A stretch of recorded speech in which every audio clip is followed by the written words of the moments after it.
ভারতবর্ষের একজন আল্লাহর ওলি কুতুবউদ্দিন বখতিয়ার রহমাতুল্লাহি আলাইহি, যার নামে দিল্লির কুতুব মিনার দাঁড়িয়ে আছে, ওই কুতুবউদ্দিন আইনি রহমাতুল্লাহি আলাইহি তিনি যখন ইন্তিকাল করবেন, তার হাজার হাজার ভক্ত, হাজার হাজার লক্ষ লক্ষ ছাত্র মৃত্যুর সময় তিনি ওসিয়াত করতেছেন, ও আমার ছাত্রবর্গরা শোনো, আমি যখন মারা যাব আমার জানাজায় এমন মানুষ দিবে, আমার জানাজাও এমন ব্যক্তি দিবে যার ভিতরে চারটা গুণ থাকবে। কয়টা বলেন? যার ভিতরে চারটা গুণ থাকবে, যার ভিতরে চারটা গুণ তুমি পাইবা, ওই ব্যক্তিকে তুমি আমার জানাজার নামাজের দায়িত্ব দিবা। আর যদি এই চারটা গুণ তুমি না পাও, তাহলে জানাজা ছাড়া তুমি দাফন করে দিবা। এই ওসিয়াত যখন করলেন, কিছুদিন পরে তিনি ইন্তেকাল করে আল্লাহর সান্নিধ্য লাভ করলেন। এরপরে ঘোষণা হয়ে গেল, কে আসো এই জানাজার সামনে? লক্ষ লক্ষ মানুষকে সামনে নেন একজন তিনি ঘোষণা করতেছেন, কে আসো এই জামানের ভিতরে, কে আসো এই মজমার ভিতরে? চারটা গুণ তোমার যার ভিতরে আছে সে জানাজা পড়াইতে পারবে। এক নম্বর গুণ কি?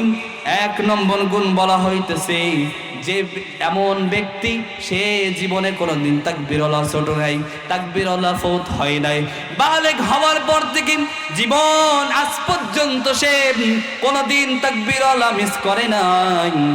তাকবীরওয়ালা মানে ইমাম সাহেব যখন আল্লাহু আকবার বলেছে এর আগেই সে মসজিদের ভিতরে ঢুকে গিয়েছে। এমন যদি কেউ থাকো তাহলে দাঁড়িয়ে যাও।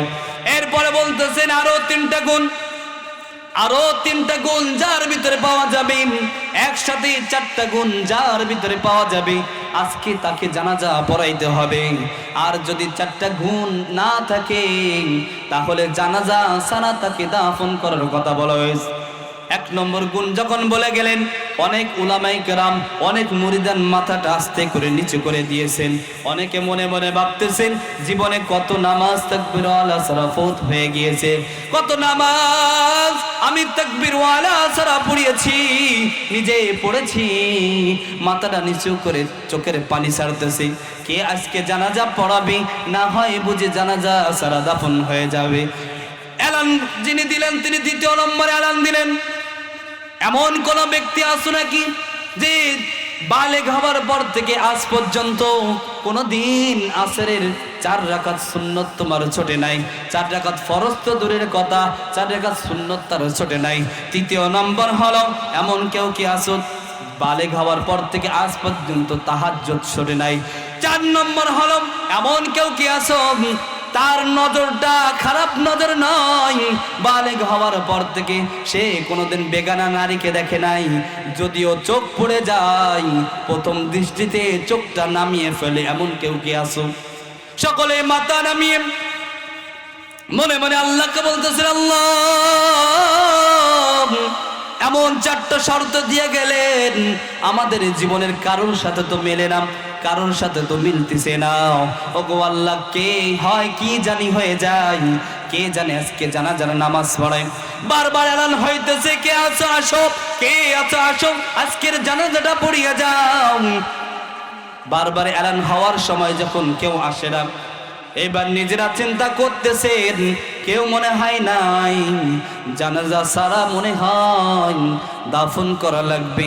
যখন খাটিয়াটা ধরার জন্য আগিয়ে গেলেন, যখন খাটিয়াটা ধরার জন্য তিনি আগে গেলেন, আগে যাওয়ার পরে আল্লামা আলতামাস রহমাতুল্লাহি আলাইহি তিনি আলেম ছিলেন না, তিনি আলেম ছিলেন না, সামান্য দিল্লির একজন কর্মকর্তা।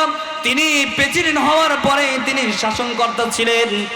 তিনি ডাক দিয়ে বলেন, ও ভাইরা দাঁড়াও, আমি জানাজা নামাজ পড়ানোর জন্য রাজি হয়ে গেলাম। সকলে মিলে আল্লাহু আকবার।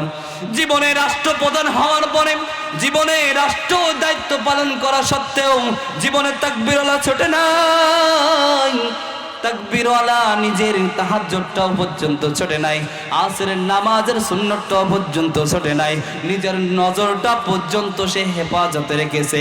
এরপরে তিনি যখন জানাজা পড়াবেন সামনে গেলেন, কুতুবউদ্দিন আইবি রহমাতুল্লাহি আলাইহির কানের কাছে গেলেন, তাকে ডাক দিয়ে বলতেছেন, ও ও আল্লাহর বান্দা, আমি তো এমন একজন বান্দা ছিলাম, গোপনে গোপনে আল্লাহর ইবাদত করতাম, আল্লাহর সাথে সম্পর্ক লাগিয়েছিলাম, কিন্তু আপনি এমন একটা কাজ করলেন, আমার আমলগুলা মানুষের কাছে প্রকাশ হয়ে গেল। আল্লাহু আকবার। ও মুসলমান বন্ধুরা, তারা চাইতো তাদের আমলগুলা রাখতে, তারা চাইতো তাদের আমলগুলা লুকাইতে, কিন্তু আমরা এমন মুসলমান, নামাজে গেলেও সিজদার সময় সেলফি তুলে কথা বলেন ঠিক কিনা? আমরা নামাজের ভিতরে যাইয়াম, মসজিদে ঢোকার সময় সেলফি দিয়ে বলি আজকে জুমার নামাজের জন্য আসলাম, সবাই দোয়া করবেন। নামাজ পড়ে বের হয়ে বলেন, নামাজ শেষ করে বের হলাম, সবাই দোয়া করবেন। কবর খনন করার সময় বলে দোয়া করবেন কবর খুঁড়ি। কবরের ভিতর থেকে ওঠার সময় বলেন দোয়া করবেন কবর খোঁড়া শেষ। আপনি আমি কেমন মুসলমান হইলাম? তারাও কিন্তু মুসলমান ছিল, তারা চাইতো আমলটা গোপন করতে। আপনি আমি সামান্য কিছু যদি করি, এটা ইন্টারনেটে ছাড়া না হয়, এত সময় আপনি আমি শান্তি পাই না। কথা বলেন ঠিক কিনা? আমি আল্লাহ তাআলা দুনিয়ার মাঝে মানুষদেরকে অনর্থ সৃষ্টি করে পাঠাই নাই।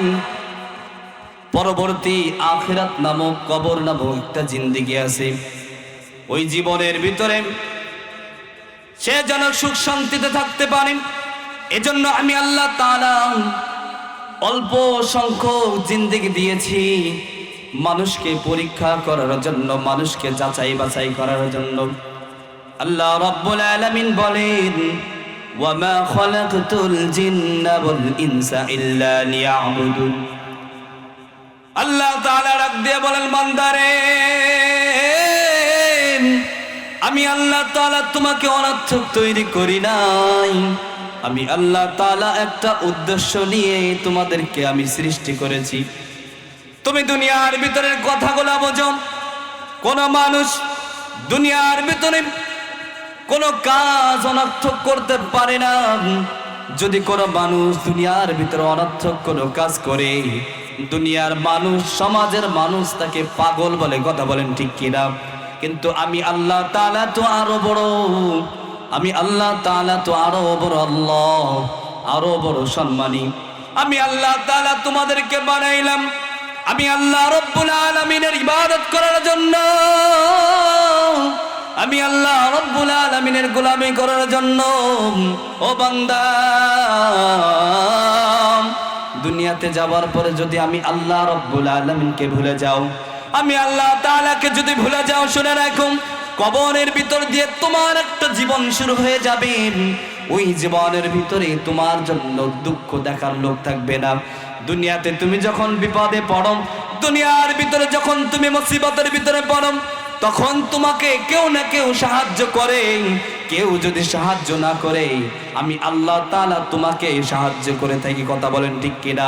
কিন্তু আখিরাতের জীবনটা এমন, কবরের জীবনটা এমন, ওই জীবনের ভিতরে তোমার কোনো সাহায্যকারী থাকবে না। আমি আল্লাহ তাআলাও তোমাকে সাহায্য করতে পারবো না যদি তুমি দুনিয়ার ভিতর থেকে ইবাদত না করে আসো, আমল না কামিয়ে আসো। এই জন্য আল্লাহ তাআলা বলেন, ওয়ামা খালাকতুল জিন্না ওয়াল ইনসা ইল্লা লিয়াবুদুন। বান্দারে, আমি আল্লাহ তাআলা তোমাকে ইবাদত করার জন্য বানিয়েছি, ইবাদত করার জন্য বানিয়েছি। এখন আপনি বলতে পারেন, আল্লাহ, দুনিয়ার ভিতরে কত কিছু সুন্দর দেখি, গোলাপ ফুলের পাপড়ি গুলো কত সুন্দর, আমরা দুনিয়ার চাঁদটাকে কত সুন্দর দেখি, তারকা গুলাকে কত সুন্দর করে দেখি। ওগো আল্লাহ, আমরা সুন্দর কিনা তুমি একটু জানিয়ে দাও। আল্লাহ তাআলা কোরআনুল কারীমের মধ্যে বলতেছেন, লাকাদ খালাকনাল ইনসানা ফি আহসানি তাকবীম। আল্লাহ তাআলা বলতেছেন, বান্দা শোনো, আমি আল্লাহ তাআলা জানিয়ে দিলাম সূরা ৩ এর ভিতরে, শুধু শুধু তোমারকে শুধু বলি নাই তুমি সুন্দর। আল্লাহ তাআলা বলেন, ওয়াত-তিনি ওয়াজ-যাইতুন, তিন এবং জাইতুনের কসম করে বলতেছেন, মক্কা মদিনার বিশ্বস্ত শহরের প্রতি ইঙ্গিত খেয়ে কসম করে বলতেছেন, আমি আল্লাহ তাআলা দুনিয়ার মাঝে সবচেয়ে বেশি সুন্দর করে তোমাকে বানিয়েছি। আল্লাহ তাআলা আপনাকে আমাকে অত্যন্ত সুন্দর করে মায়া করে ভালোবাসা দিয়ে আল্লাহ তাআলা আপনাকে আমাকে বানিয়েছেন। কথা বলেন ঠিক কিনা? কিন্তু এই যে কথাগুলো আল্লাহ তাআলা বললেন, কিন্তু কিছু মানুষের এই কথাগুলো বিশ্বাস করতে কষ্ট হয়ে যায়। আল্লাহ রাব্বুল আলামিন বলেন, আল্লাহ তাআলা বলেন যে আমি মানুষকে সৃষ্টি করেছি হযরত আদম আলাইহিস সালাম থেকে। আমি আল্লাহ তাআলা বলে দিলাম মানব জাতিকে সৃষ্টি করেছি হযরত আদম আলাইহিস সালাম থেকে, আর আমি আদমকে সৃষ্টি করেছি মাটি থেকে। কিন্তু আল্লাহ তাআলার এই বাণীকে অবজ্ঞ করে কিছু মানুষ বলতে চায় আমরা মাটি থেকে তৈরি হই নাই, আমরা আল্লাহ তাআলার প্রদত্ত সৃষ্টি নয়, আমরা হলো বানরের বাচ্চা। কথা বলেন ঠিক কিনা? আল্লাহ তাআলা আপনার আমার সম্মান বাড়াইতে চায়, কিন্তু আপনি আমি নিজের সম্মানকে কমাইতে চাই। কথা বলেন ঠিক কিনা? আল্লাহ রাব্বুল আলামিন বলেন আমি মানুষের সমস্ত শরীরটাকে বডিটাকে বানিয়েছি ফেরেশতাদের মাধ্যমে, কিন্তু আমি আল্লাহ তাআলা তোমার যে চেহারাটা আছে ওই চেহারাটা আমি আল্লাহ কুদরতি হাত দিয়ে সৃষ্টি করেছি। আমি আল্লাহ তাআলা আমার কুদরতি হাত দিয়ে আমি তোমার চেহারাকে সুন্দর করে গঠন করেছি, যাতে করে তুমি যখন দুনিয়ার ভিতরে থাকবা, দুনিয়ার ভিতরে যখন ইবাদত করবা, যখন তুমি নামাজে দাঁড়িয়ে যাবা, সিজদা করবা আমি আল্লাহকে, এই কপালটা দিয়ে তুমি মালিকের সিজদা করবা। এই কপালটা দিয়ে আল্লাহ তাআলার কুদরতি পায়ে পড়ে বলবা আল্লাহ তুমি বড়, তুমি বড়, আর কোনো বড় নাই। এজন্য আল্লাহ তাআলা আপনার আমার চেহারাটাকে নিজের হাত দিয়ে বানাইছেন। আল্লাহ তাআলা বলেন দেখো তুমি যখন দুনিয়ার ভিতরে বান্দাগুলো নামাজের ভিতরে দাঁড়ায়, ওই নামাজের ভিতরে দাঁড়িয়ে যখন তারা সিজদায় পড়ে বলে সুবহানা রাব্বিয়াল আ'লা, সুবহানা রাব্বিয়াল আ'লা, সিজদায় পড়ে মাথাটা নামিয়ে যখন বলে আল্লাহ দুনিয়ার ভিতরে যা কিছু বড় বানিয়েছো, যা কিছু সৃষ্টি করেছো, এই দুনিয়ার সকল বানানে সব কিছু যদি সুন্দর হয়ে থাকে, কিন্তু আল্লাহ সব কিছু থেকে সুন্দর বড় তুমি আল্লাহ। সবচেয়ে বড় কে বলেন? আল্লাহ। আল্লাহ তাআলা আপনাকে আমাকে মায়া করে মহব্বত করে সৃষ্টি করেছে, কিন্তু দুনিয়ার ভিতরে এসে আপনি আমি ভুলে গিয়েছি। আপনি আপনার আর আমার যে হায়াতটা চলতেছে, অনেকের এখানে হায়াত আছে 30, 40, 50 বছর। আচ্ছা বলেন তো আমাদের হায়াতটা বাড়ে নাকি কমে? আমাদের হায়াতটা কমে। কিভাবে কমে? যদি আল্লাহ তাআলা আপনাকে আমাকে কথার আমার হায়াত যদি থাকে 70 বছর, তো আমার জীবন থেকে 26টা বছর চলে গেল, তার মানে কি আমার হায়াতটা কমলো না? বলেন। এজন্য মানুষের হায়াত বাড়ে না, মানুষের হায়াত কি বলেন কমে। আল্লাহ তাআলা বান্দার দিকে তাকিয়ে থাকে যে বান্দা ছোট থেকে আমি আল্লাহ তাআলা এত নিয়ামত দিয়ে বড় করলাম, সে যখন কথা বলতে শিখে, সে যখন খাইতে শিখে, সে যখন হাঁটতে শিখে, ওই সময়ে আমি আল্লাহকে ডাকে নাকি দুনিয়ার নিয়ামত নিয়ে পড়ে থাকি? যখন একজন বান্দা আস্তে আস্তে বড় হইতে থাকে, যখন একটা বাচ্চা ছোট থেকে আস্তে আস্তে বড় হয়, যখন তার জবান থেকে কালিমা বের করা শুরু করে, যখন তার জবান দিয়ে কথা বলতে শুরু করে, আল্লাহ তাআলা রহমতের নজর দিয়ে তার দিকে তাকিয়ে থাকে। আল্লাহ তাআলা আশায় থাকে ওই বান্দা সর্বপ্রথম আমি আল্লাহকে ডাকবে, ওই বান্দা আমাকে ডাকবে, সর্বপ্রথম তার মুখে কথা থাকবে আল্লাহ। কিন্তু দেখা যায় তার বাপ মা আল্লাহর নামটা শিখাই না, আল্লাহর নামটা শিখাই না। তার বাপ মা তাকে ইংলিশ মিডিয়ামে পড়িয়ে ABC বিভিন্ন প্রকার টুইঙ্কল টুইঙ্কল শেখায়। কথা বলেন ঠিক কিনা? কিন্তু আপনার আমার উচিত ছিল মুসলমান, আপনার আমার সন্তান যখন বড় হবে, আপনার আমার সন্তান যখন কথা বলা শুরু করবে মুসলমান, সর্বপ্রথম পরিচয় শিখাইতে হবে কে বলে? আল্লাহর পরিচয়টা তাকে শিখাতে হবে, তাকে বুঝাইতে হবে দুনিয়াকে বানাইছে আল্লাহ, আব্বু আম্মুকে কে বানাইছে আল্লাহ, এই গাছপালা সব কিছু বানিয়েছেন আল্লাহ। এই শিক্ষা যদি তাকে দেওয়া হয়, যত বড় হোক না কেন সে কোনো সময় মালিককে ভুলে যাবে না, কোনো সময় আল্লাহকে ভুলবে না, কোনো সময় মালিকের ভুলে যাবে না। এজন্য যখন বাচ্চারা আস্তে আস্তে বড় হবে তাদেরকে শিক্ষা দেওয়া যে তারা যেন তাদের কথাটা হয়ে যায় আল্লাহ বা লা ইলাহা ইল্লাল্লাহ, এই পরিচয়টা যেন তাদেরকে দেওয়া হয়। তাহলে ওই বাচ্চা যখন বড় হবে, ওই বাচ্চা তখন ধীরে ধীরে বড় হবে, যেহেতু তার প্রথম মুখের জবান দিয়ে বের হয়েছে আল্লাহর নাম, আল্লাহ চাইবে ওই জবান দিয়ে মৃত্যুর আগ পর্যন্ত খারাপ কথা বলা বের করবে না। কথা বলেন ঠিক কিনা? ওই সন্তান বড় হয়ে কোরআনের বিপক্ষে থাকবে না, ওই সন্তান বড় হয়ে আল্লাহ রসুলের সুন্নতের বিরোধিতা করবে না, ওই সন্তান বড় হয়ে উলামা ইকরামের বিরোধিতা করবে না, ওই সন্তান বড় হয়ে দ্বীনি মাহফিলের বিরোধিতা করবে না। কথা বলেন ঠিক কিনা? এজন্য আপনাকে আমাকে সর্বপ্রথম আমাদেরকে আমাদের সন্তানদেরকে যখন জবান ফুটে আল্লাহর নামটা বলে দেওয়া। কথা বলেন ঠিক কিনা? পারবেন তো ইনশাআল্লাহ?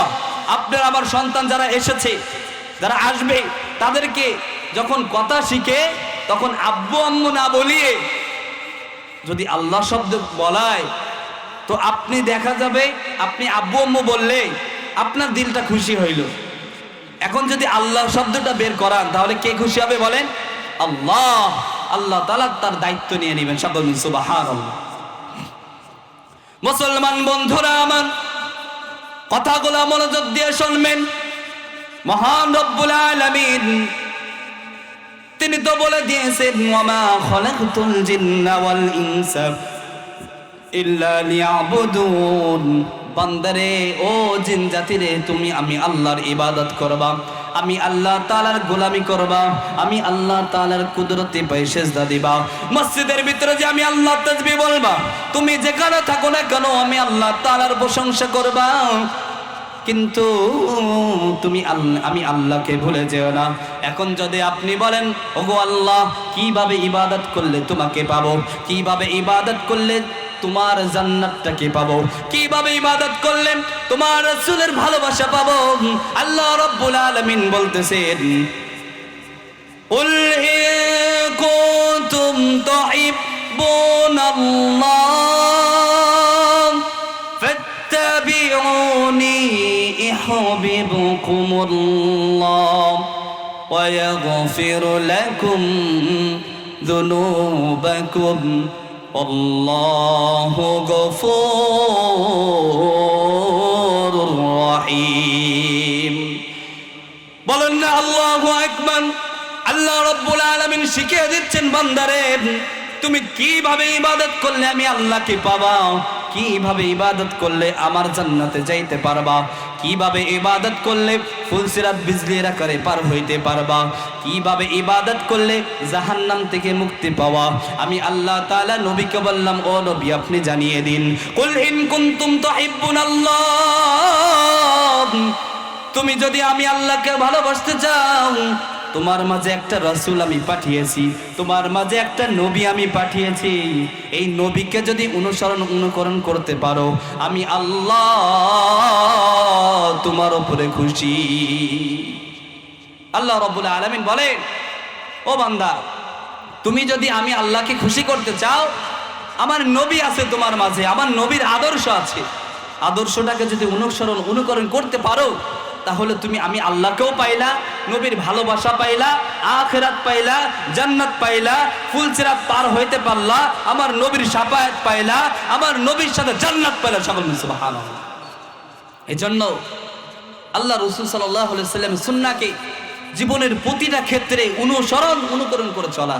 এমন নয় মসজিদে ঢুকলাম তো আল্লাহর আইন চলবে, মসজিদের বাইরে গেলাম তো দুনিয়ার আইন চলবে, এমন করলে হবে বলেন? আল্লাহর নবী কি এমন করেছে যে মসজিদে ঢোকার পরে আল্লাহ তাআলার পক্ষ থেকে আইন চালাইছে, বাজারে গিয়ে আইন পরিবর্তন করছে, এমন নাকি? এমন না। অথচ আল্লাহ তাআলাই বলছে আবার রসুলকে অনুসরণ করো তাহলে তুমি জান্নাতি হবা। আমি আল্লাহকে পাওয়া, আল্লাহ রসুল মসজিদেও আল্লাহর আইন চালিয়েছে, বাজারেও আল্লাহর আইন চালিয়েছে, রাষ্ট্রেও আল্লাহর আইন চালিয়েছে, ঘরে বাইরে প্রতিটা স্তরে আল্লাহ তাআলার রসুল আল্লাহ প্রদত্ত আইন চালিয়েছেন। কথা বলেন ঠিক কিনা? আপনি আমি আল্লাহ প্রদত্ত আইনের ওপর চলতে রাজি আছে না বলেন? মুসলমান বন্ধুরা আমার, মহান আল্লাহ রাব্বুল আলামিন তার বান্দাদেরকে কিছু দিক নির্দেশনা দিয়ে শিখিয়েছেন আর দেখিয়েছেন আমি আল্লাহ তাআলাকে কত বেশি মানুষ ভালোবাসতো।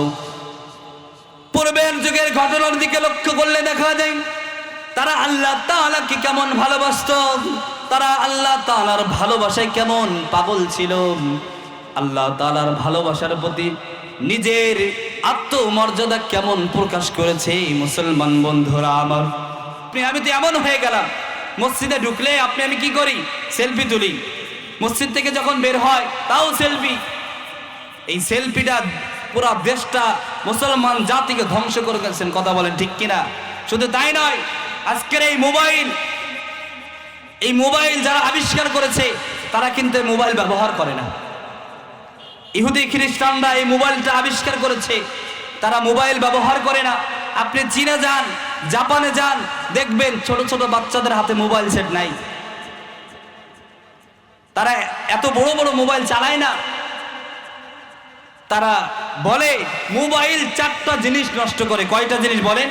4টা জিনিস নষ্ট করে। 1 নম্বর হলো ইবাদত নষ্ট করে। কথা বলেন ঠিক কিনা? আগে তো দেখা যায় তো ফজরের নামাজ পড়ে আমি কি করতাম? কোরআন তেলাওয়াত করতাম। আর এখন ফজরের নামাজ পড়ে আমি টিভি ছেড়ে কোরআন তেলাওয়াত শুনি। কথা বলেন ঠিক কিনা? একটু পরেই যেহেতু কোরআন তেলাওয়াত টিভিতে শুনতেছি, একটু পরে চ্যানেল পাল্টায় শুরু হয়ে যায়। কথা বলেন ঠিক কিনা? ভালোর জন্য টিভি অন করলাম কিন্তু খারাপের দিকে চলে গেলাম। 1 নম্বর ইবাদত নষ্ট, 2 নম্বর নামাজ নষ্ট। আপনি নামাজে দাঁড়িয়েছেন 7টা বাজে, দেখা যায় 7টা বাজে ঘড়িতে আপনার মনের ভিতরে ভেসে উঠলো 7টা বাজে না, টেলিভিশনে এই চ্যানেলে এই জিনিসটা হবে। তাড়াতাড়ি নামাজ শেষ করে আপনি টিভি চালু করে দিলেন। কথা বলেন ঠিক কিনা? এমন আছে না বলেন? অবশ্যই আছে।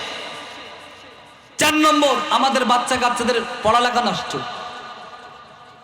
তাদের ভবিষ্যৎ নষ্ট, যাতে করে তারা পড়ালেখা যেন করতে না পারে, বেশি জ্ঞান অর্জন যদি করতে পারে, জ্ঞান অর্জন যেন না করতে না পারে। যদি বেশি জ্ঞানী হয়ে যায় তাহলে মুসলমান তারা আমলে, তারা ইবাদতে উপরে চলে যাবে। আর যদি মূর্খ থাকে তাহলে তারা আল্লাহকে কোনো সময় পাবে না। তাদের চক্রান্তটা কেমন? মুসলমান বন্ধুরা আমার, কথাগুলো মনোযোগ দিয়ে শুনবেন। মহান আল্লাহ রাব্বুল আলামিন বলেন, ও বান্দারে, দুনিয়ার ভিতরে তুমি চলবা। দুনিয়াটা হলো এমন, দুনিয়াটা হলো এমন, দুনিয়াটা হলো গুনাহ দ্বারা সাজানো, দুনিয়াটা হলো সমস্ত পাপ কাজ দিয়ে সাজানো। মুসলমান বন্ধুরা আমার, আপনি আমি যখন অন্ধকার রাত্রিবেলায় হেঁটে যাই, অন্ধকার রাত্রিবেলা হেঁটে যাওয়ার সময় আপনার হাতে একটা লাইট থাকে। কি জন্য জানেন? এই লাইটটা আমাকে পথ দেখিয়ে বাড়ি পর্যন্ত পৌঁছে দেয়। কথা বলেন ঠিক কিনা? ও মুসলমান বন্ধুরা, আল্লাহ রাব্বুল আলামিন বলেন দুনিয়াটা হলো পাপের স্থান, দুনিয়াটা হলো গুনাহের স্থান, দুনিয়াটা হলো সমস্ত পাপ খারাপ কাজ দিয়ে সাজানো, অন্ধকারে নিমজ্জিত আছে। যদি তুমি কোরআনের লাইটটা তুমি হাতে রাখতে পারো, কোরআনের আলোটা যদি তুমি তোমার কাছে রাখতে পারো, কোরআন যদি তুমি তোমার জীবনের সামনে রাখতে পারো, এই কোরআন তোমাকে সরাসরি জান্নাত পর্যন্ত পৌঁছে। কথা বলেন ঠিক কিনা? কোরআনটা আমাদেরকে সরাসরি জান্নাত পর্যন্ত পৌঁছে দেবে। সকলে মিলে আল্লাহু আকবার। এই কোরআনটা এমন একটা কিতাব, আল্লাহ তাআলাকে বলতেছেন, ও আল্লাহ, এই কোরআনটা কি শুধু মানলেই হবে? কোরআনটা কি পড়লেই আমরা হিদায়াত পেয়ে যাব? আমরা হিদায়াত চাই। আল্লাহ, কিভাবে হিদায়াত পাবো? আল্লাহ, আমরা তো মুসলমান, কিন্তু হিদায়াত চাই। কিভাবে হিদায়াত পাবো?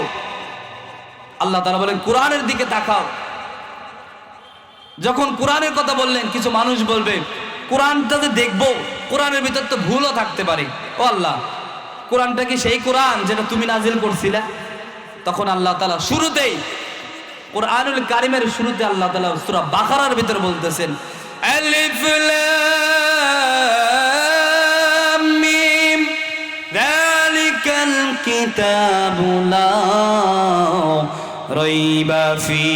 বলুন না আল্লাহু আকবার।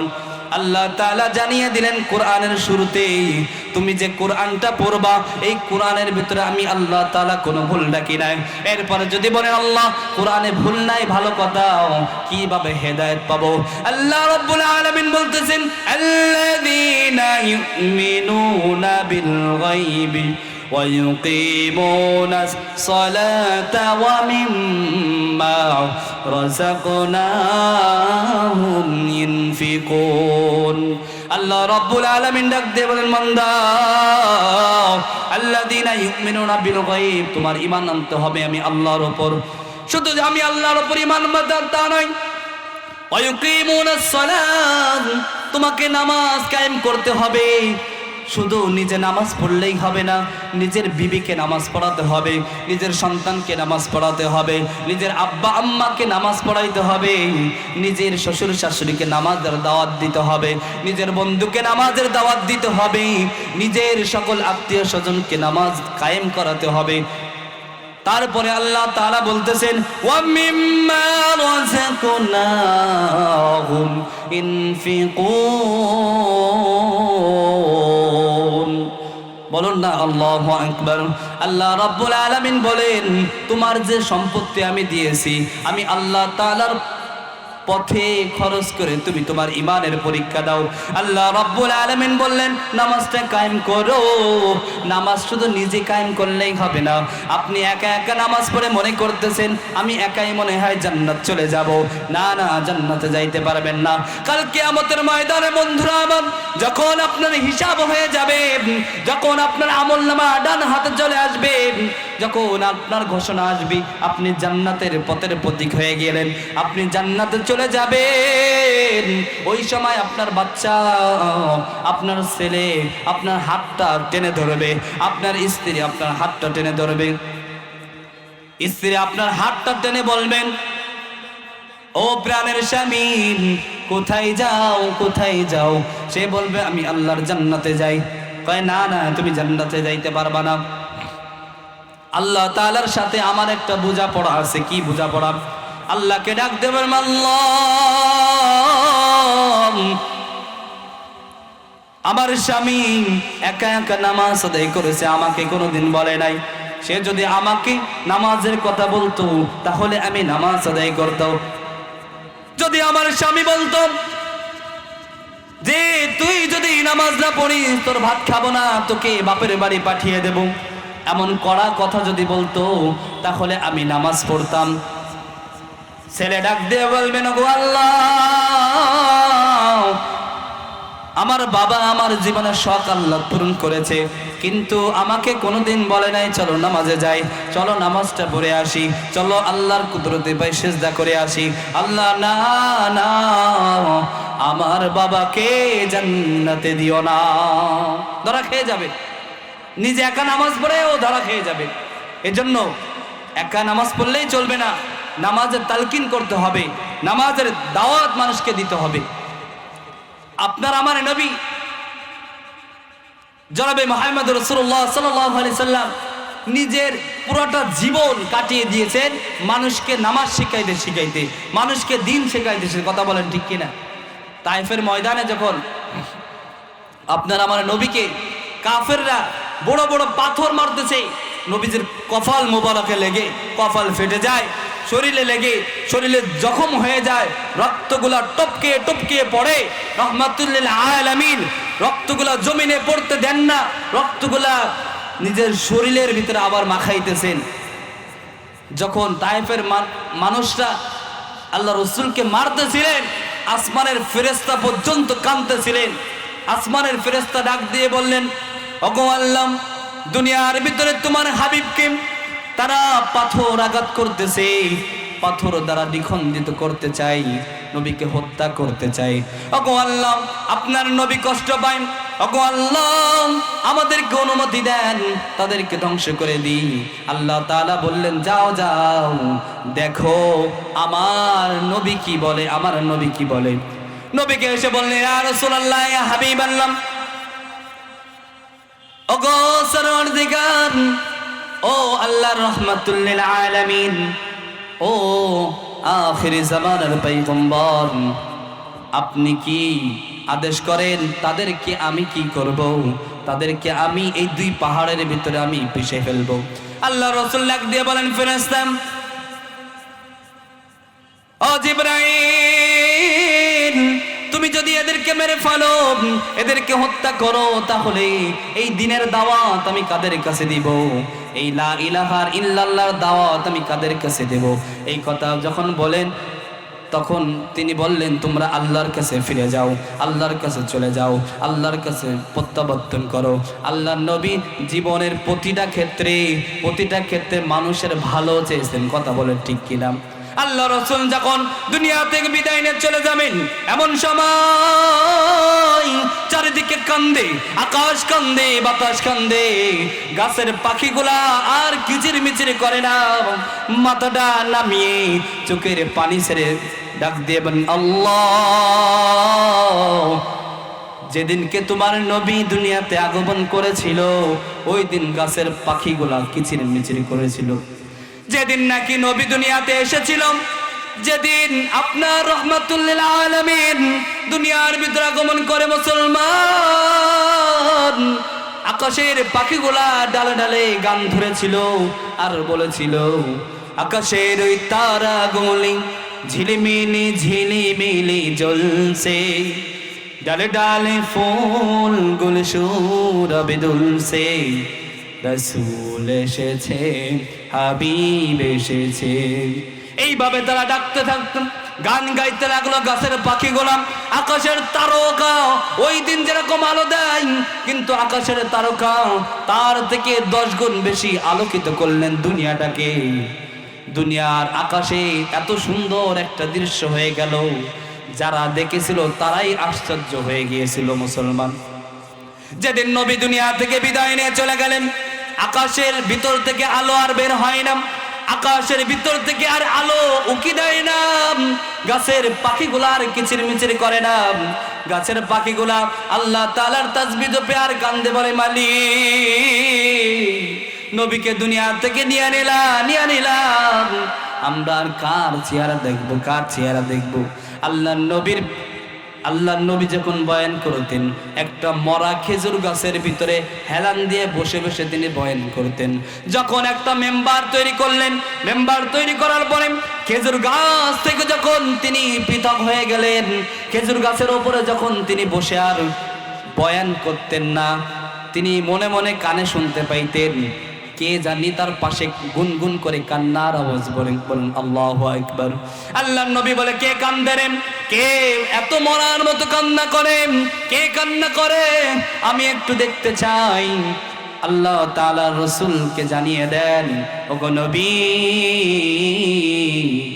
আপনি যে খেজুর গাছে হেলান দিয়ে এতদিন বয়ান পেশ করেছেন, ওই খেজুর গাছ আজকে খেজুর গাছ থেকে আলাদা হওয়ার কারণে খেজুর গাছ ক্রন্দন করতেছে। আল্লাহ রাসূল খেজুর গাছকে বলতেছে, না খেজুর গাছ, কেন তুমি কান্না করো? কি তোমার সমস্যা? খেজুর গাছ ডাক দেবেন, আল্লাহ, জবানটা খুলে দাও, তোমার রাসূলকে আমি আমার মনের ভাব ব্যক্ত করে বুঝাইতে চাই, আমি কেন কান্না করি। আল্লাহ রাসূল সাল্লাল্লাহু আলাইহি ওয়াসাল্লামকে ডাক দিয়ে বললেন, ওগো আল্লাহ রাসূল, এতদিন আমার ভিতরে বসে বসে আপনি কোরআনের বাণীগুলো বলেছেন, এতদিন আমার ভিতরে বসে বসে আল্লাহর প্রদত্ত ইলম মানুষকে শিক্ষা দিয়েছেন, আজকে আপনি আমার থেকে আলাদা হয়ে গেলেন, আমার মনে কষ্ট হয়। আল্লাহ রাসূল বলেন, তুমি কি চাও তোমাকে দেয়া হবে। তোমার কি আমি জীবিত করে দেব নাকি? তোমাকে আমি সুস্থ একটা গাছে রূপান্তরিত করে দেব নাকি? খেজুর গাছ ডাক দিয়ে বলেন, না না, আমি আমার জীবনটা চাই না, আমি আমার জীবনটা ফিরে পাইতে চাই না। আমি চাই কাল কিয়ামতের ময়দানে যখন সবাই বিপদের ভিতরে থাকবে, ওগো আল্লাহর রাসূল, আপনার সাথে যেন আমি জান্নাতে থাকতে চাই। একটা খেজুর গাছও আল্লাহ রসুলের সাথে জান্নাতে থাকতে চায়। কিন্তু আপনি আমি আল্লাহ রসুলের সাথে জান্নাতে থাকতে চাই বলেন? আমরা সবাই চাই না বলেন? কিন্তু আপনার আমার ভাব আর চলাফেরার গতি দেখলে মনে হয় আল্লাহ রসুল আমাদের দুশ্মন। কথা বলেন ঠিক কিনা? দাড়ি রাখা সুন্নত, কিন্তু আপনি আমি মানতে রাজি না। বিজ্ঞানিকরা গবেষণা করে দেখছে দাড়ি রাখলে কি ফায়দা আর না রাখলে কি ফায়দা। তো দেখলেন দাড়ি রাখলে অনেক ফায়দা, আর দাড়ি না রাখলে 3টা ক্ষতি। 1 নম্বর ক্ষতি হলো অল্প বয়সে যৌবন শক্তি হারায়। 2 নম্বর চোখের জ্যোতি হারিয়ে ফেলায়। মুখে বারবার বেলেট লাগাইতে লাগাইতে নিজের যৌবনটা হারিয়ে দেখা যায় বিবাহর আগে পরে হারবালের সাথে দেখা করার। কথা বলেন ঠিক কিনা? ওই যে বিভিন্ন জায়গায় সাইনবোর্ডে লেখা থাকে না, কলিকাতা হারবাল, অমুক হারবাল। কি করবে? যৌবনটা তো শেষ।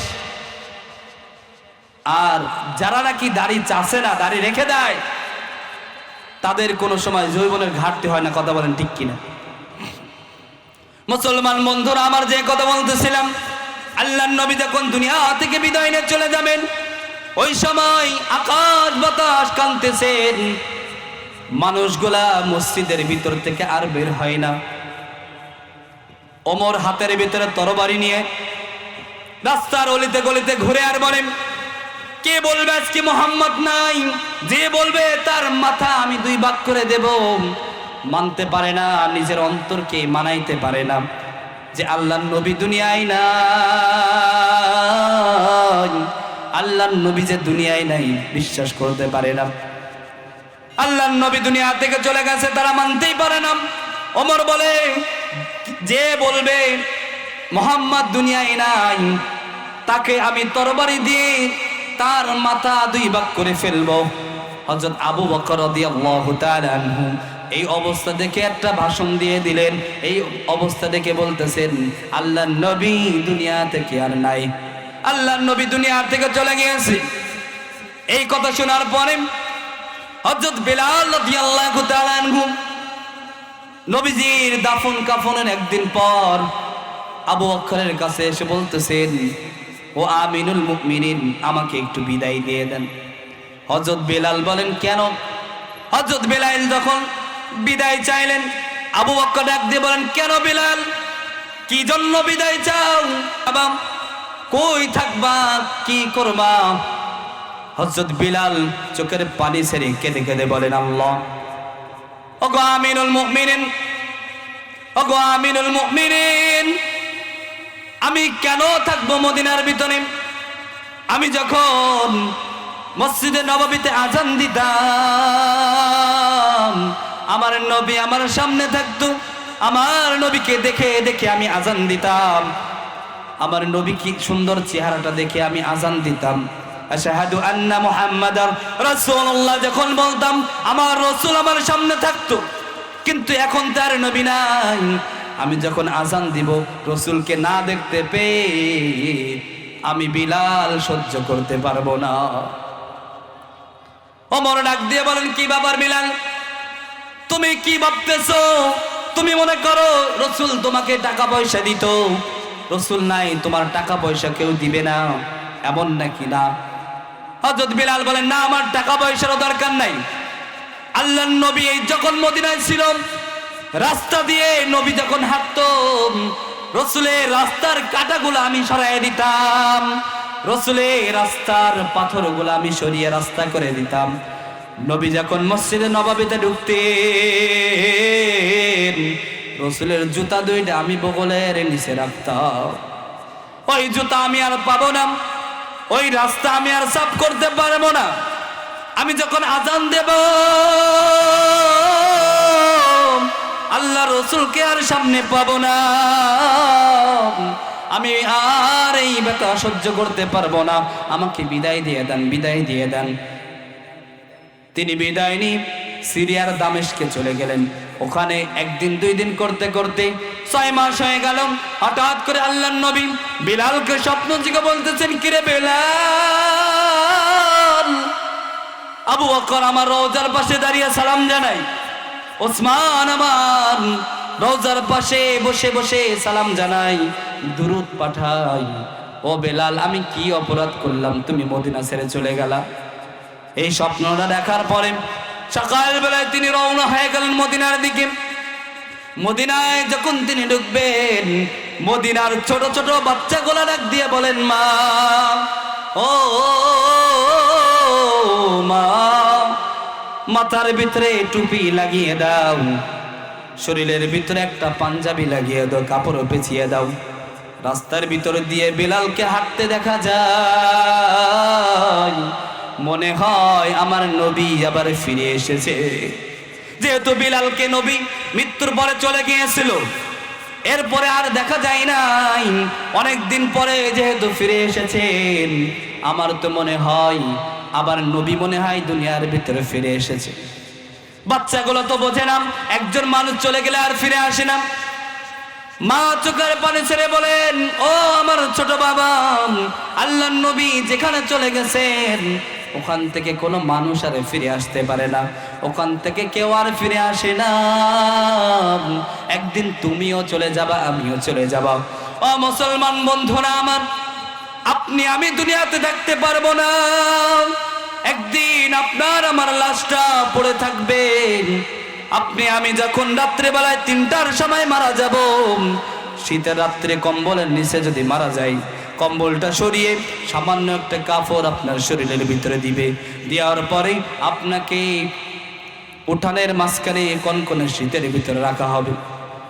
রাত 3টার সময় জীবিত থাকা অবস্থায় আপনার বিবি আপনাকে জড়িয়ে ঘুমিয়েছে, কিন্তু আপনি যখন মারা যাবেন মুসলমান, আপনার বিবি আর আপনার সাথে থাকবে না, আপনাকে উঠানে ব্যবস্থা করে দিবে।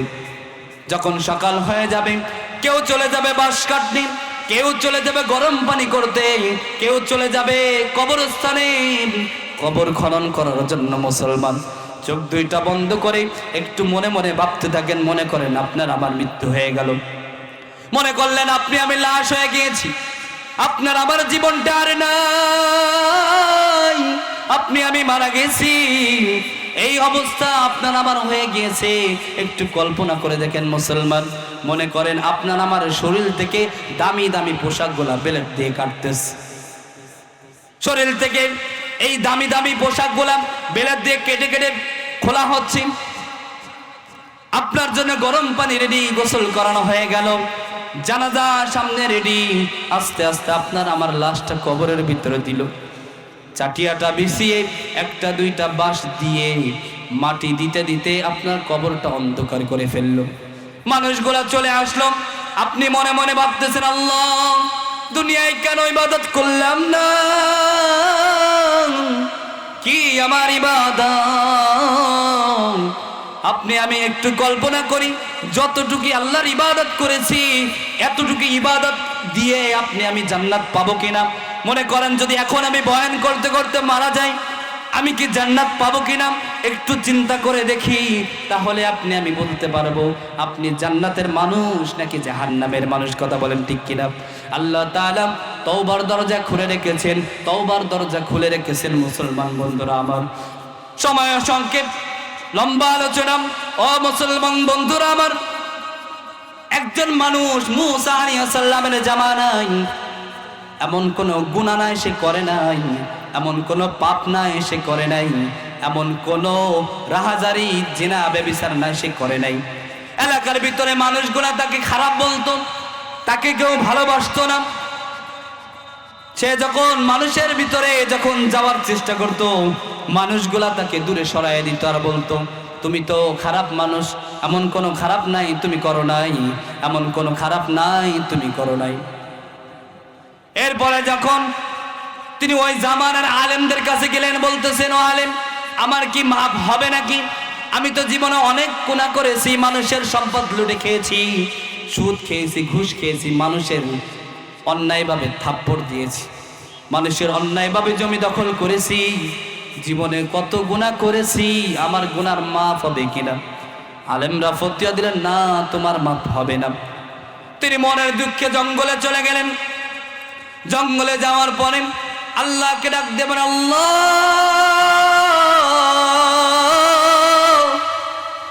দুনিয়ার সকলে আমাকে তাড়িয়ে দিয়েছে, ও আল্লাহ আমি তোমার কাছে দুই হাত তুলে চোখের পানি ছেড়ে কান্দি আর বলি, আল্লাহ তুমি যদি আমাকে ফিরিয়ে দাও কার কাছে যাব মালিক? দুনিয়ার ভিতরে একজনের কাছে কিছু চাইলে ফিরিয়ে দিলে আরেকজনের কাছে যাওয়া যায়। ও মালিক তুমি যদি ফিরিয়ে দাও কার কাছে যাব? আমার তো আর কোনো মালিক নাই, আমার তো আর কোনো আল্লাহ নাই, আমার তো আর কোনো ইলাহ নাই। আল্লাহ তুমি আমাকে মাফ করে দাও। এইভাবে কাঁদতে কাঁদতে হঠাৎ করে আল্লাহ বলে চিৎকার দিয়ে উঠলেন, বান্দা দুনিয়া থেকে বিদায় নিয়ে চলে গেছে, দুনিয়ার নাই, মৃত্যুবরণ করছি।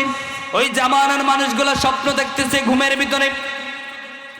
আল্লাহ রাব্বুল আলামিন তার পক্ষ থেকে ঘোষণা করে দিচ্ছেন, জঙ্গলের ভিতরে এমন একজন ব্যক্তি আছে, তার জানাজা যে পড়বে আল্লাহ রাব্বুল আলামিন তার পিছনের গুনাহগুলো মাফ করে দিবে। ওই ব্যক্তির তাওবার এত পাওয়ার যে সে তাওবা করার কারণেই তার গুনাহ তো মাফ, তার জানাজায় যে অংশগ্রহণ করবে তার গুনাহকে মাফ করে দেবেন বলে আল্লাহ। এই জন্য বেশি বেশি জানাজা অংশগ্রহণ করবেন। জানি না কে আল্লাহর ওলি হইতে পারে, তার জানাজায় যাওয়ার কারণে আপনার আমার নিজের গুনাহ মাফ হয়ে যায়। মুসলমান বন্ধুরা আমার, সকাল বেলায় যে দেখলেন উনি তো আর কেউ নয়, ওই সুদখোর মানুষ, ওই ঘুষখোর মানুষ, ওই বেবিচারী, ওই অন্যায়ভাবে মানুষকে হত্যা করনেওয়ালা ওই জামানার মুসা আলাইহিস সালামকে বলতেছেন আল্লাহর পয়গম্বর তিনি তো অনেক খারাপ মানুষ, কিন্তু আমরা তো স্বপ্নের ভিতরে এটা দেখলাম, কি এমন কাজ সে করেছে যার কারণে এমন স্বপ্ন আমাদেরকে দেখাইল। হযরত মুসা আলাইহিস সালাম ডাক দিয়ে বলেন, তিনি এমন তওবা করেছেন, তার তওবার কারণে আল্লাহ তাআলা খুশি হয়ে তার পিছনের সমস্ত গুনাহ মাফ করে দিয়েছে।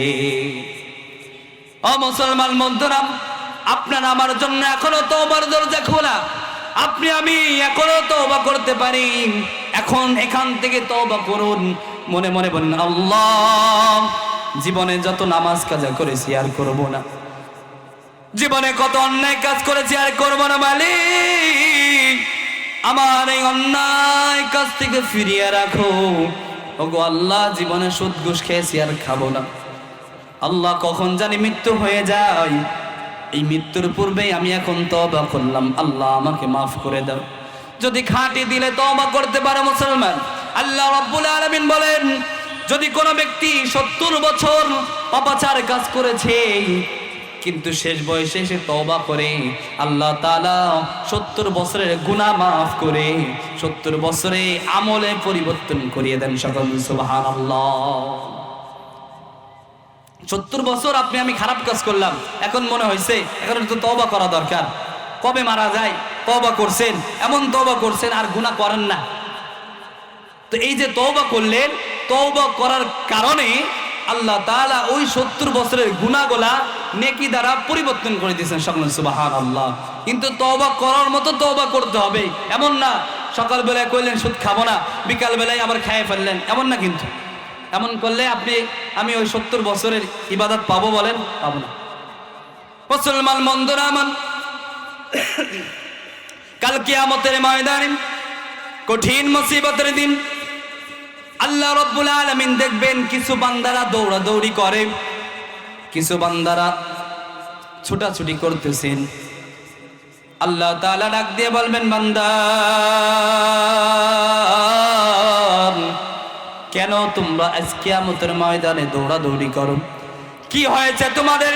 তোমরা কেন দৌড়ে দৌড়ে বেড়াও? যখন বান্দাগুলা গায়বে আওয়াজ শুনবেন, ওই বান্দাগুলা ডাক দেবেন, আল্লাহ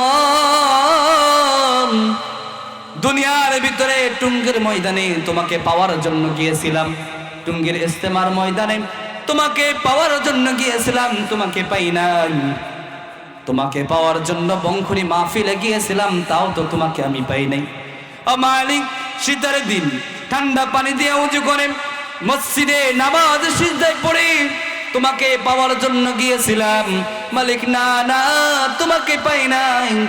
জোহরের নামাজের সময় তোমাকে পাওয়ার আশায় গেলাম, জোহরের নামাজেও তোমাকে পাই নাই। আসরের নামাজে গেলাম, মালিক তোমাকে পাই নাই। মাগরিবের সময় গেলাম তোমাকে দেখার জন্য, তোমাকে পাওয়ার জন্য, ও মালিক তাও তো তোমাকে পাই নাই। ও মালিক এশারের নামাজে গেলাম তোমাকে পাওয়ার জন্য, কিন্তু পাই নাই। এশারের নামাজটা পড়ে তোমাকে স্বপ্নে দেখার জন্য দোয়া দুরূদ পড়ে ঘুমিয়ে গেলাম। না না, তোমাকে পাই নাই। তোমাকে পাওয়ার জন্য কোরআনের মাহফিলে গেলাম, তাও পাই নাই। ও মালিক তুমি কোথায়? তোমাকে দেখতে চাই গো আল্লাহ। আল্লাহ রাব্বুল আলামিন ডাক দিয়ে বলবেন, ফেরেশতারে আজ আর আমি আর লুকোচুরি করব না। আমার বান্দারা যেহেতু আমাকে দেখার জন্য দৌড়াদৌড়ি করে, ও ফেরেশতারে নূরের পর্দাগুলো টাস টাস করে সরিয়ে দাও।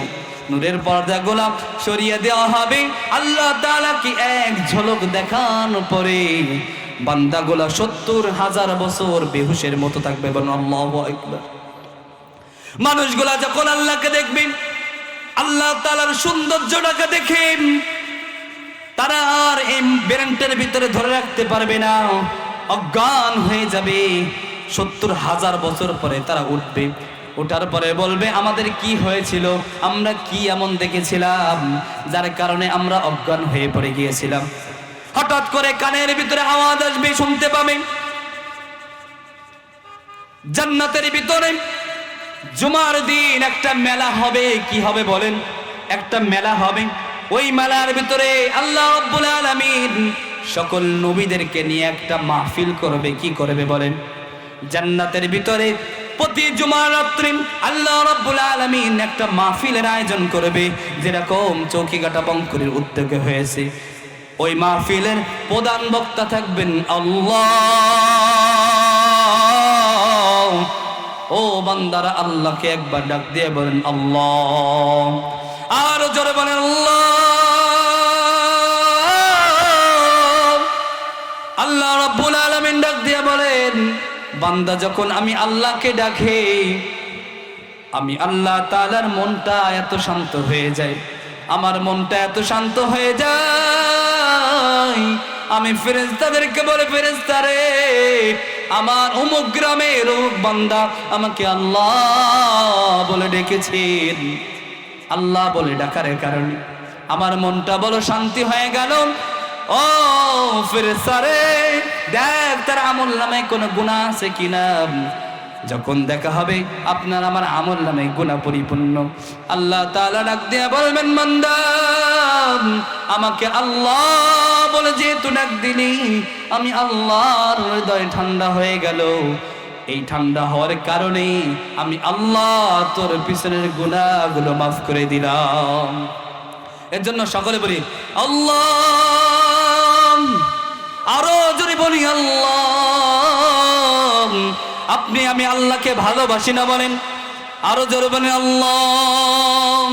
যদি একটা আওয়াজ আল্লাহর পছন্দ হয়ে যায়, ওই একটা আওয়াজই আপনার আমার গুনাহ ধ্বংস করার জন্য যথেষ্ট। কথা বলেন ঠিক কিনা? কাল কিয়ামতের ময়দানে যখন জান্নাতের ভিতরে যখন আপনার আমার ওই মাহফিলের প্যান্ডেলের ভিতরে যখন আপনি আমি থাকবো, প্রথমে দাউদ আলাইহিস সালামকে বলা হবে, দাউদ তেলাওয়াত করে কোরআন থেকে তেলাওয়াত করে মানুষগুলা হেলতে থাকবে, দুলতে থাকবে আর মজা নিতে থাকবে। এরপরে বলবেন, মুহাম্মদ ও আমার বন্ধু তেলাওয়াত করো গো, তোমার মধুর সুর দিয়ে তুমি তেলাওয়াত করো। আল্লাহর নবী তেলাওয়াত করবে, মানুষগুলা পাগলের মতো শুনতে থাকবে, মানুষগুলা পাগলের মতো শুনতে থাকবে।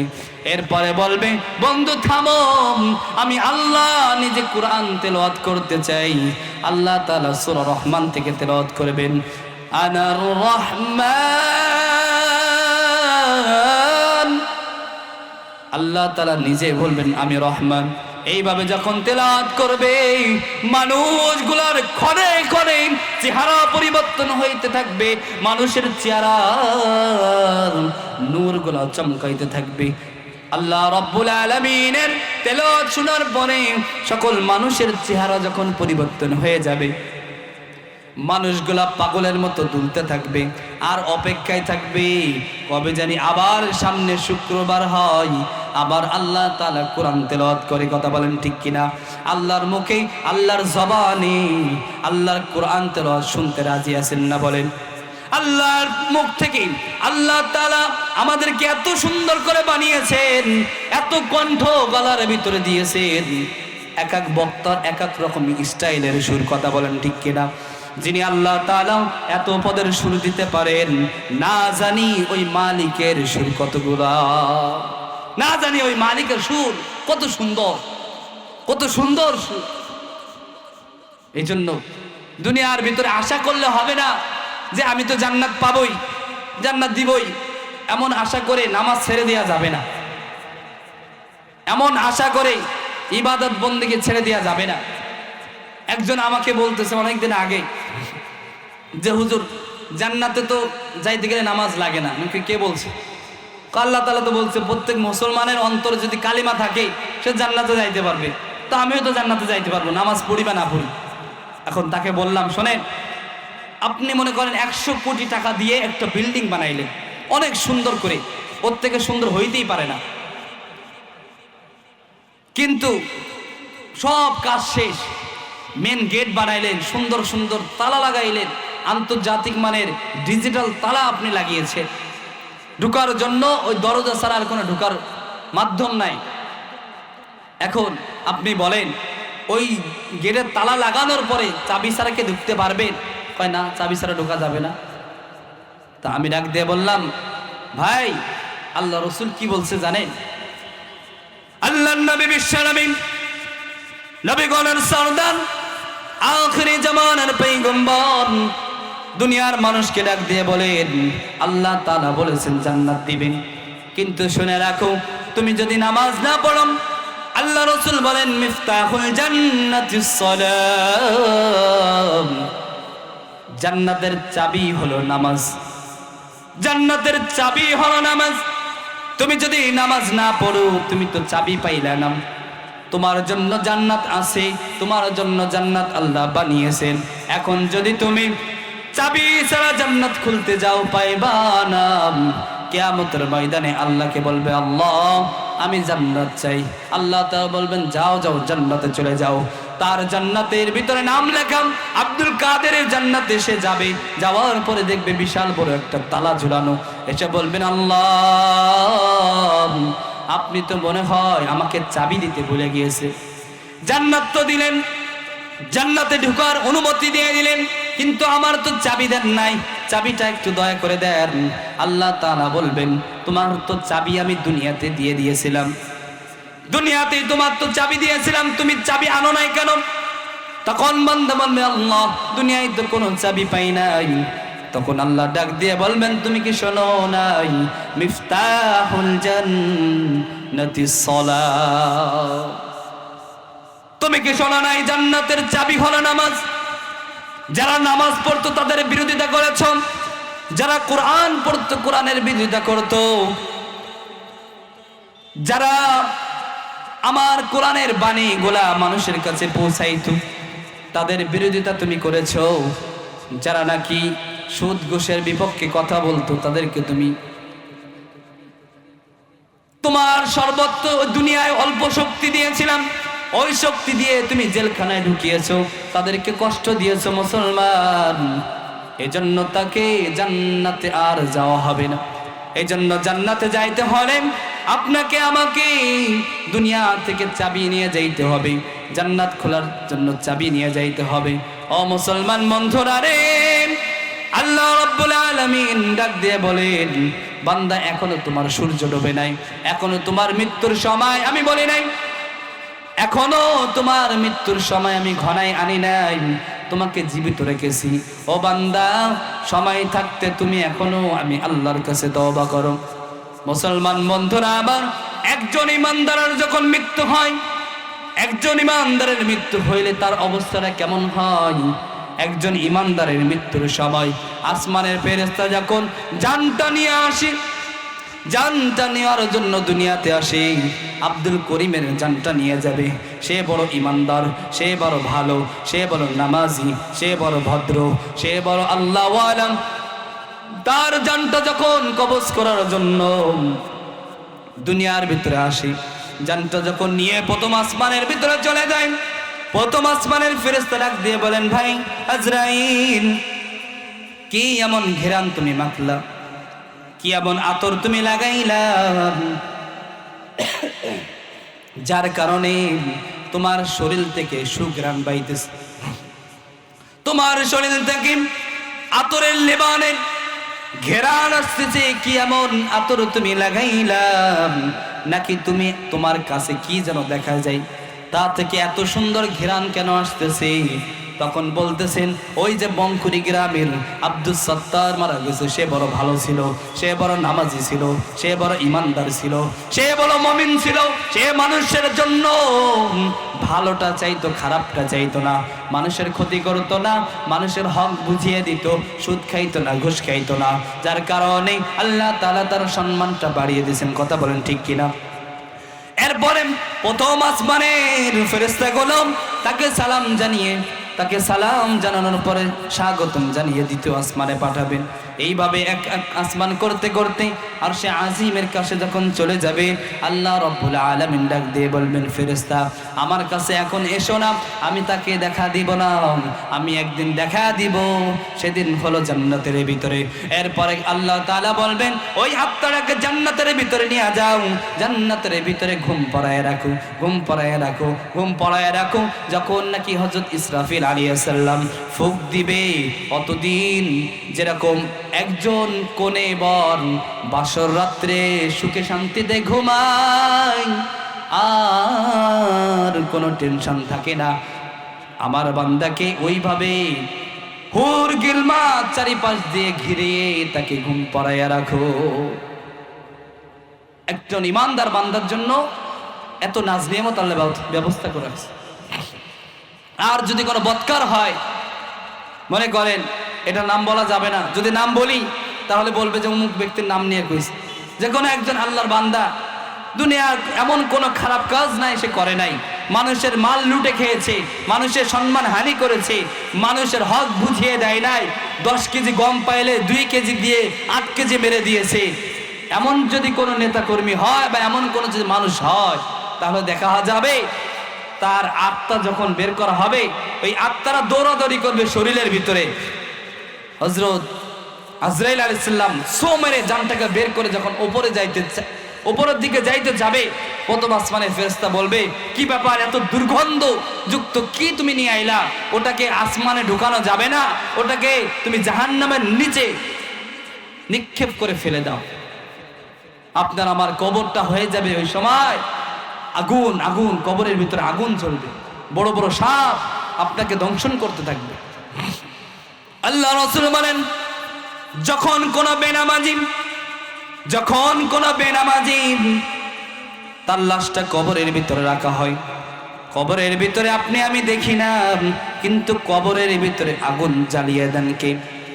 আল্লাহ তাআলা তার কবরটা আগুনের একটা বাগান বানিয়ে দেন, এমন একটা সাপ কবরের ভিতরে নিযুক্ত করে দেন, এমন একটা সাপ কবরের ভিতরে ছেড়ে দেন, ওই সাপটা ফজর নামাজ না পড়লে জোহর পর্যন্ত দংশন করতে থাকে, জোহরের নামাজ না পড়লে আসর পর্যন্ত দংশন করতে থাকে, আসরের নামাজ না পড়লে মাগরিব পর্যন্ত দংশন করে। এইভাবে সারা রাত্রি তার কবরের ভিতরে সর্বক্ষণ আল্লাহ তাআলার আযাব চলতে থাকে।